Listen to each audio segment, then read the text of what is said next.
नमस्कार। अपना उत्तर प्रदेश में आपका स्वागत है और मैं हूं आपके साथ लोकेश जगवानी।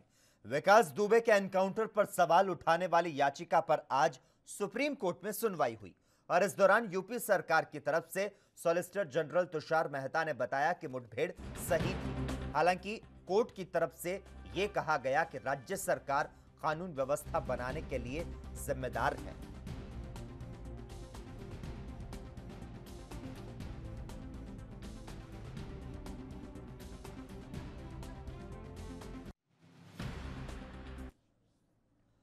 कोरोना संक्रमण मुख्यमंत्री कार्यालय तक पहुंच चुका है। यहां तैनात कर्मचारी कोरोना संक्रमित पाया गया और इसके चलते अगले 48 घंटे के लिए सीएमओ दफ्तर को सील कर दिया गया है।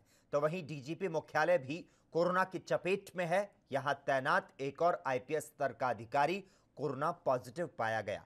आपको बता दें, आईजी रैंक के अफसर की रविवार को रिपोर्ट आई थी।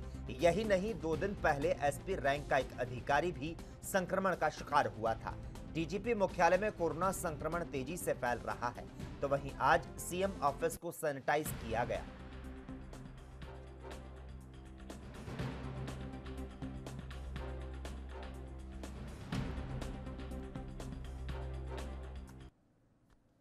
राजधानी लखनऊ में लगातार बढ़ रहे कोरोना संक्रमण के मामलों को देखते हुए डीएम अभिषेक प्रकाश ने सीएमओ कार्यालय का आकस्मिक निरीक्षण किया। लापरवाही बरतने वाले कर्मचारियों को फटकार लगाई गई। तो साथ ही कहा कि लापरवाही बरतने वाले कर्मचारियों पर कड़ी कार्रवाई होगी। आपको बता दें, मुख्यमंत्री के साथ हुई बैठक में सीएम, कमिश्नर और लखनऊ डीएम को निर्देश जारी किया गया कि हॉटस्पॉट क्षेत्रों में नियमित रूप से साफ सफाई, सैनिटाइजेशन, एंटी लार्वा का छिड़काव और फॉगिंग कराई जाए, जिसके बाद से डीएम अभिषेक प्रकाश एक्शन में आए। तो आपको बता दें, राजधानी लखनऊ में लगातार कोरोना संक्रमण के जो मामले हैं वे बढ़ते जा रहे हैं और इसे देखते हुए डीएम अभिषेक प्रकाश ने सीएमओ कार्यालय का आकस्मिक निरीक्षण किया और लापरवाही बरतने वाले कर्मचारियों को फटकार भी लगाई। तो साथ ही उन्होंने कहा कि लापरवाही बरतने वाले कर्मचारियों पर कड़ी कार्रवाई होगी। आपको बता दें, मुख्यमंत्री के साथ बैठक में सीएम, कमिश्नर और लखनऊ डीएम को निर्देश जारी किया गया कि हॉटस्पॉट क्षेत्रों में नियमित रूप से साफ सफाई, सैनिटाइजेशन, एंटी लार्वा का छिड़काव और फॉगिंग कराई जाए। इसके बाद से डीएम अभिषेक प्रकाश एक्शन में आए।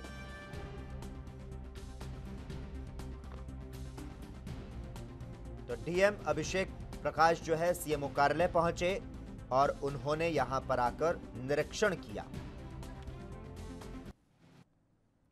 यूपी में बढ़ते कोरोना प्रकोप और स्वास्थ्य व्यवस्थाओं को लेकर समाजवादी पार्टी के नेता अभिषेक मिश्रा ने योगी सरकार को घेरा। उन्होंने कहा कि प्रदेश में स्वास्थ्य व्यवस्था चरमरा चुकी है और यह सरकार से संभलने वाली नहीं है।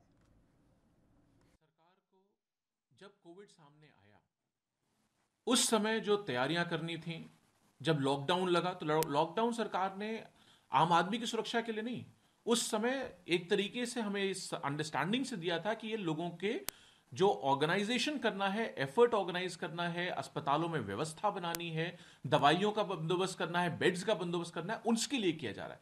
और बड़ी बड़ी बातें हमें इस प्रशासन से सुनने को मिली। आज 50,000 बेड हो गए, आज 60,000 हो गए, आज 1 लाख बेड हो गए। आज हमने ये देखा है कि जब केसेस की संख्या बढ़ी है, लखनऊ में रिकॉर्ड केसेस आए हैं, आज उत्तर प्रदेश में रिकॉर्ड केसेस आज आए हैं, रिकॉर्ड मौतें हुई हैं।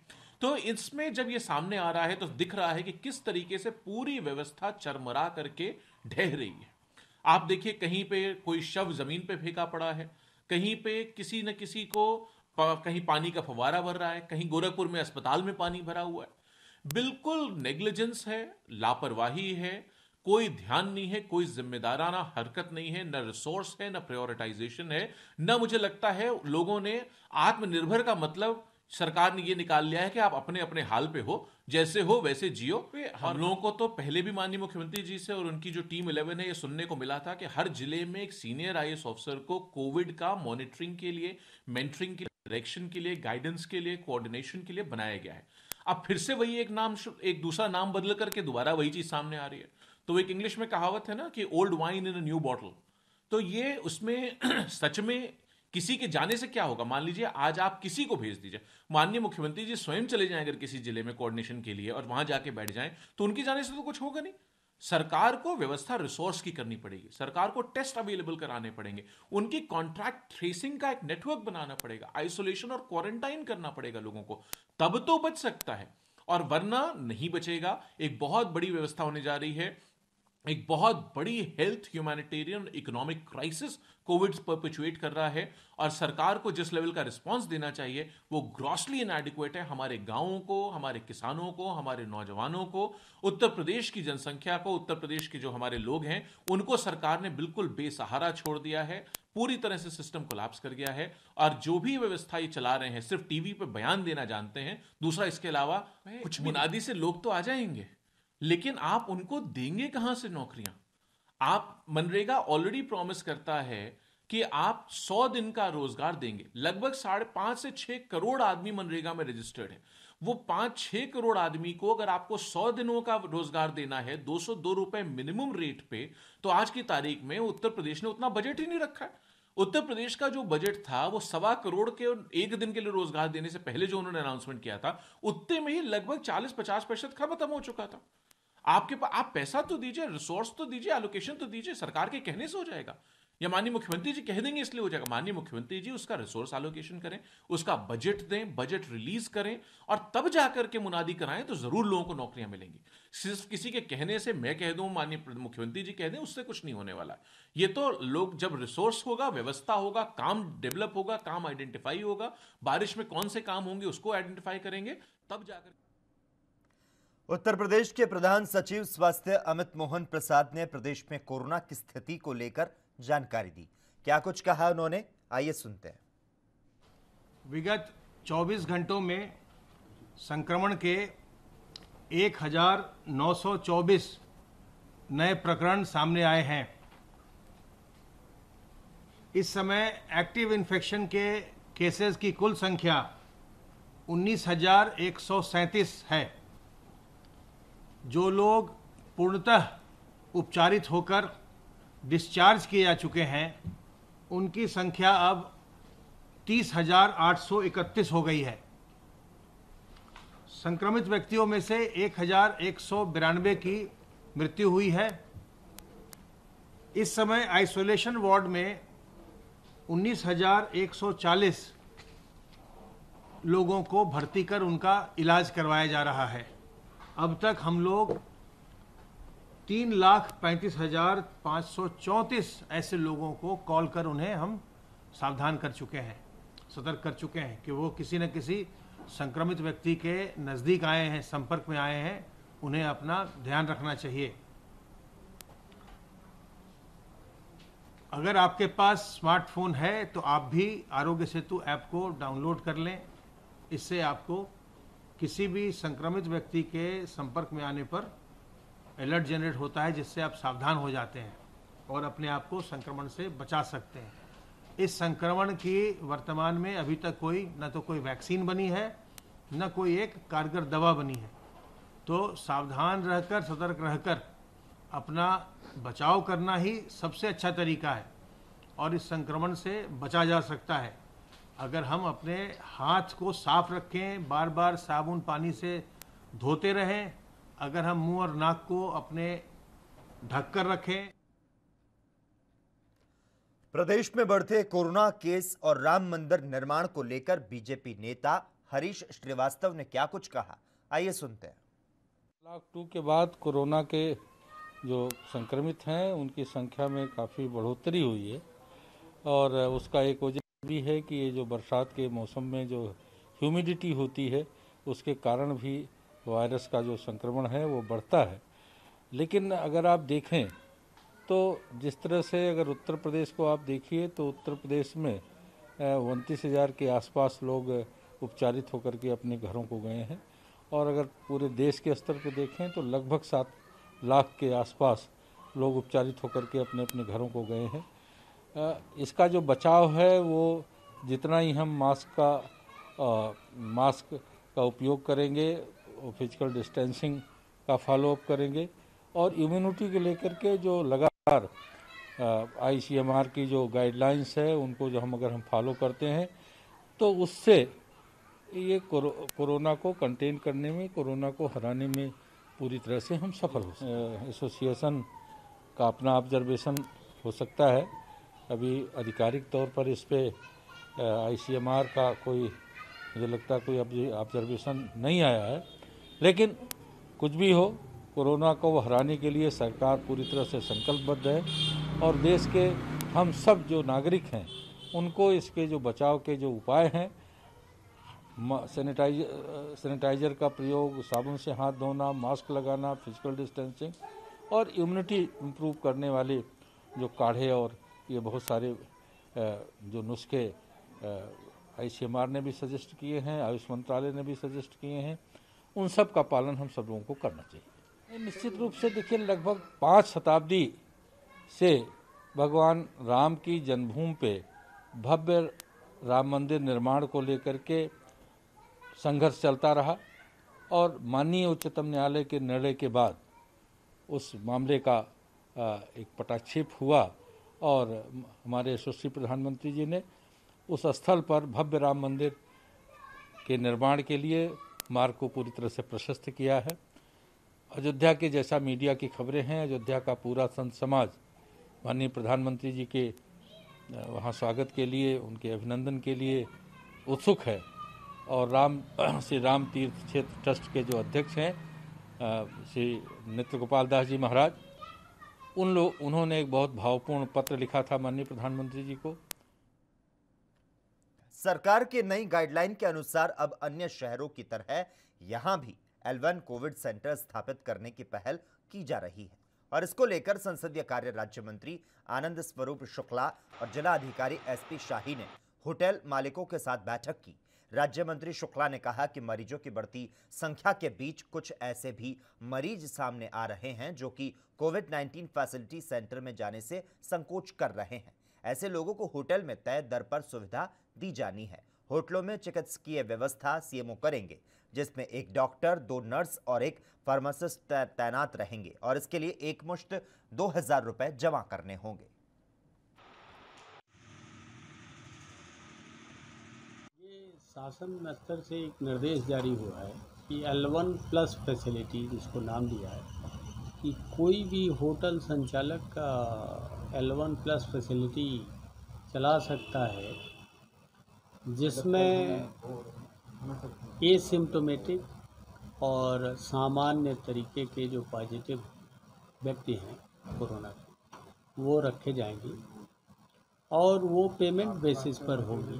जो थोड़ी अपग्रेडेड और बेहतर सुविधाएं चाह रहे हैं, कुछ अलग से हट के चाह रहे हैं, उनके लिए रखा गया है कि 1000 रुपया पर बेड, डबल ऑक्यूपेंसी पर मैक्सिमम 2000 रुपया एक कमरे का, और सिंगल ऑक्यूपेंसी है तो 1500 रुपया दे करके वो मरीज को देना होगा पर डे। और खाना पीना, साफ़ सफाई, ये सारा चीज़ें होटल मैनेजमेंट की तरफ से देखा जाएगा। शेष जो चिकित्सकीय कार्य है उसके लिए उस मरीज को एक मुश्त 2000 रुपया जमा करना होगा CMO के यहाँ, और CMO के यहाँ से 4 डॉक्टरों की राउंड द क्लॉक 3 टीमें लगेंगी जो उनकी देखभाल करेंगी। ये व्यवस्था है। इसी क्रम में होटल वाले सभी प्रबंधक और स्वामी को बुलाया गया था कि वो अगर इंटरेस्टेड हो तो आगे आएँ। मथुरा में राष्ट्रीय हिंदू युवा वाहिनी के कार्यक्रम में जमकर हंगामा हुआ। महिला अधिवक्ता ने राष्ट्रीय हिंदू युवा वाहिनी के राष्ट्रीय अध्यक्ष अनुराग भृगवंशी पर गंभीर आरोप लगाए। महिला का आरोप है कि भृगवंशी ने ट्रांसफर के नाम पर लाखों रुपए की जालसाजी और ठगी की। तो वहीं कार्यक्रम में हंगामा कर रही महिला के साथ कार्यकर्ताओं ने अभद्रता की और धक्का मुक्की करते हुए कार्यक्रम स्थल से भगा दिया।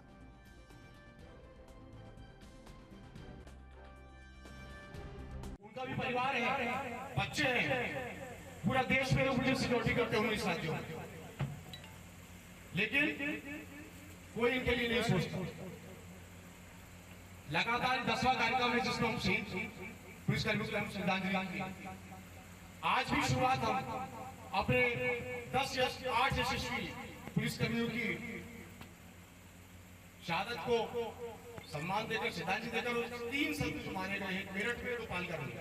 उनकी आत्मा शांति के लिए पहले 2 मिनट श्रद्धांजलि करेंगे, उसके बाद और इसने जो है वहाँ पे अपनी शिल्पी गोस्वामी के अकाउंट में मुझसे आरटीजीएस कराया। मेरा ये बच्चा भी बन गया। एक नंबर का ये दलाल है, हर जगह जाता है, लोगों को गुमराह करता है और पैसा लेता है। इसके खिलाफ FIR भी दर्ज है। 420-406 अनुराग भृगवंशी 1 नंबर का दलाल है। ये FIR है उसके नाम से। साजिश कर रही है। 420 FIR दर्ज है। आज सावन का तीसरा सोमवार है और इसके साथ ही सोमवती अमावस्या भी है। राजधानी लखनऊ में कोरोना संक्रमण के बीच 1 लाख से ज्यादा शिवलिंगों का रुद्राभिषेक और पूजा की गई। हालांकि इस दौरान देखने वाली बात यह थी कि सभी पुजारी रुद्राभिषेक के दौरान मास्क पहने नजर आए। राजधानी लखनऊ में सोमवती अमावस्या और सावन महीने के तीसरे सोमवार के अवसर पर कोरोना संक्रमण के बीच पुजारियों ने 1 लाख शिवलिंगों के साथ भगवान शिव की प्रार्थना की। आज जैसा कि विगत वर्षों में आयोजन होता रहा है, आज 12वां सपाद लक्ष्य शिवलिंग रुद्राभिषेक का कार्यक्रम है।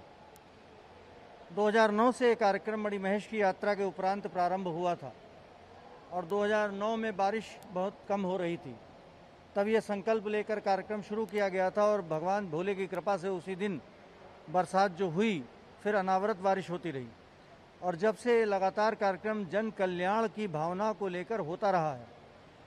ये वैश्विक महामारी के तहत कार्यक्रम ये सब सावन के प्रथम सप्ताह में ही होता था, लेकिन वैश्विक महामारी को देखते हुए इसको थोड़ा शिफ्ट किया गया। आज सोमवती अमावस है, शिववास है और बड़ा ही पवित्र दिन है। आज कोरोना वायरस की समाप्ति का संकल्प लेकर के यहाँ पर 25 चौकियों पर, प्रत्येक चौकी पर 5500 रुद्र हैं। इस तरह 1,35,000 रुद्र हो जाए। आज जबकि हमारा संपूर्ण देश ही नहीं सारा विश्व इस महामारी से जूझ रहा है, तो हमारे इस रुद्राभिषेक में बहुत से काम में प्रयोग भी हैं जो रोगों से लड़ने की शक्ति देते हैं,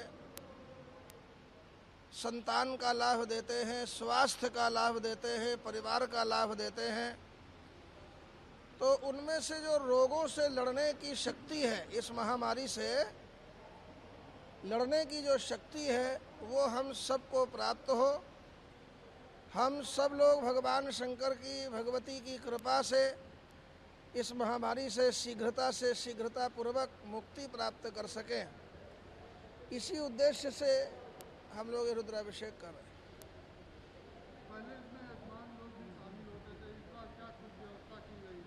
देखिए, 2 प्रकार की व्यवस्थाएं हैं हमारे यहाँ। संकल्प शक्ति बहुत महत्वपूर्ण है।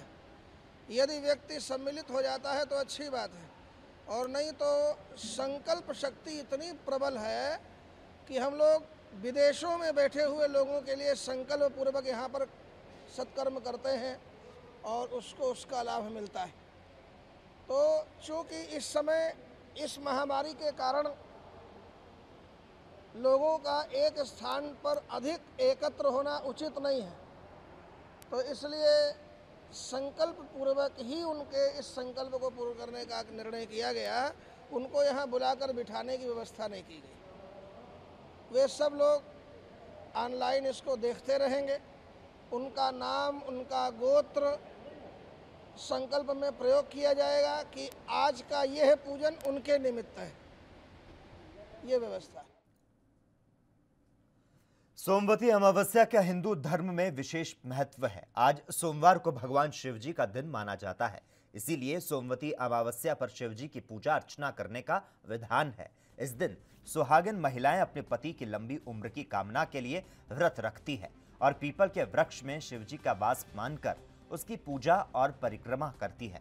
वाराणसी में आज महिलाओं ने पीपल के वृक्ष की पूजा अर्चना की।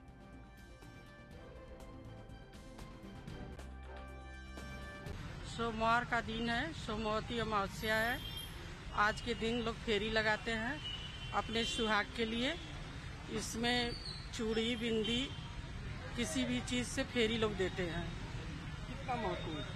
बहुत महत्व है आज के दिन। इसमें बहुत लोग व्रत भी रहते हैं, बहुत लोग नहीं भी रहते हैं। इसका यही माने हैं कि आज के दिन सुहागिन औरतें व्रत रखती हैं। का दिन जो है सोमवार का दिन है, सोमवारी अमावस्या है।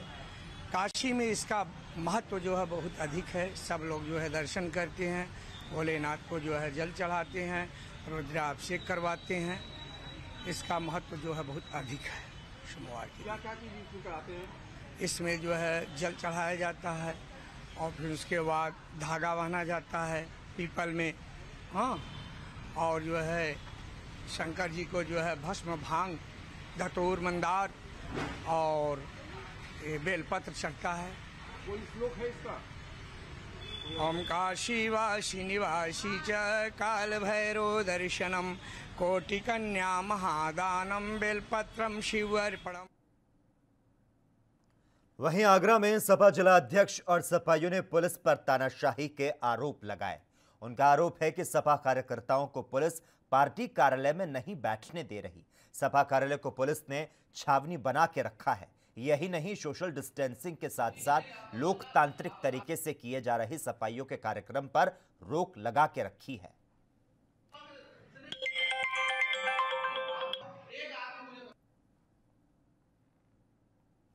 कानपुर में 2 जुलाई की रात को दुर्दांत अपराधी विकास दुबे ने अपने साथियों के साथ मिलकर 8 पुलिसकर्मियों की हत्या कर दी, जिसके बाद विकास दुबे समेत कई अपराधी एनकाउंटर में मारे गए, जबकि अभी भी कई अपराधी फरार हैं। इन लोगों के बारे में सुराग मिलने पर एसटीएफ की टीमों ने पिछले दिनों एक साथ कई जिलों में छापेमारी की थी, लेकिन अभी तक कोई हाथ नहीं लगा। लेकिन इन फरार अपराधियों को ढूंढने के लिए हर थाना क्षेत्र के चौराहों पर पोस्टर लगाए गए हैं।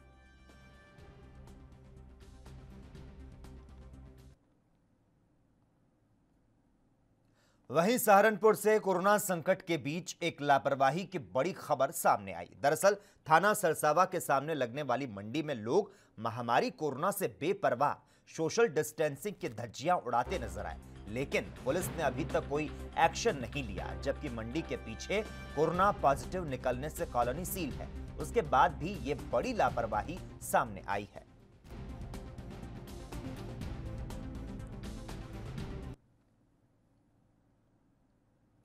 कोरोना काल से पहले सावन के तीसरे सोमवार को आगरा के प्राचीन कैलाश मंदिर में हर बार तीसरे सोमवार को ऐतिहासिक मेले का आयोजन किया जाता था, लेकिन इस बार कैलाश मंदिर में कोई भी श्रद्धालु शिव आराधना के लिए नहीं पहुंच पाया।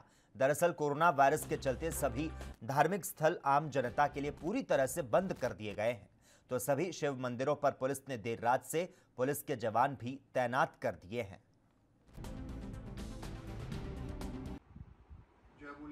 मैं महेंद्र गोरखपुरी कैलाश मंदिर से। आज सावन का तृतीय सोमवार है, जो कि कैलाश मंदिर का मेला लगाया जाता है। आज सुबह 3 बजे बाबा कैलाशनाथ की आरती पूजा कर मंदिर के पट बंद कर दिए गए। प्रशासन की व्यवस्थाएं पूरी तरह से तैनात हैं, जगह जगह पुलिस फोर्स लगी हुई है।